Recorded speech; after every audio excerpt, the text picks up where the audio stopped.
Like I said, I wear many hats, and one of my hats is I'm an assistant head in a primary school, and a lot of the work that I do is I actually encourage the girls to play with the boys. I've given the girls a day in terms of out of the week in the playground where it's just their day, where the girls just play by themselves. No boys, you're not allowed to play football today, go play something else. Because it gives them that space and that freedom to say, okay, well, I'm gonna try this, I might kick the ball and I might not kick it straight, and that's okay, and no one's gonna sit there and laugh at me or be unkind. And I think for me, over the last, I guess 3 years in my role in my current school, it was really important for me to kind of try and change the narrative, especially for the boys. And it was really important that I've made the boys realise that, you know what, no, girls can play too. And I remember there was this girl that I taught, maybe 2 years ago, and she used to say to me, Miss, girls can't play football. And I said, no, girls can. And that was around the time I'd started playing five-a-side football again, and I showed her a picture of myself in my football kit, and she was absolutely blown away. And it opened my eyes to, I guess, how at times girls can lack confidence in themselves and think, oh no, I can't do this. So for me, it's been really important that in my school and in my space, I've championed and worked with the local community to change the narrative. So we had a professional football player, Jade Bailey. She used to play for Liverpool.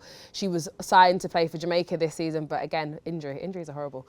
But due to injury, she couldn't go, and she came into my school and she did an assembly. And I remember I was writing reports this summer, and one of the girls turned around to me and said, Miss, I want to be a footballer. And I looked at her and thought, one, would never have said you wanted to be a footballer, because I guess you just don't really know what's always going through young people's head. And I guess as adults, sometimes we make assumptions and think, oh no, they're not really that interested.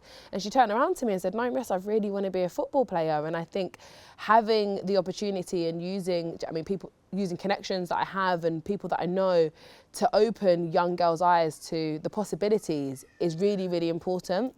And like one of my friends, Ria, she used to play for Tottenham women. So ironically, my school's quite near Tottenham football stadium. So when she was at Tottenham, I brought her into my school. And again, it was we're probably going back about 4 years now. So the cohort of children is constantly changing. And again, the amount of girls that were just left so inspired and knowing that they can do this. And then one of the clubs that I work with, Impact Football Academy, they've got a women's team. And it must have been Sports Week or some sort of week, something.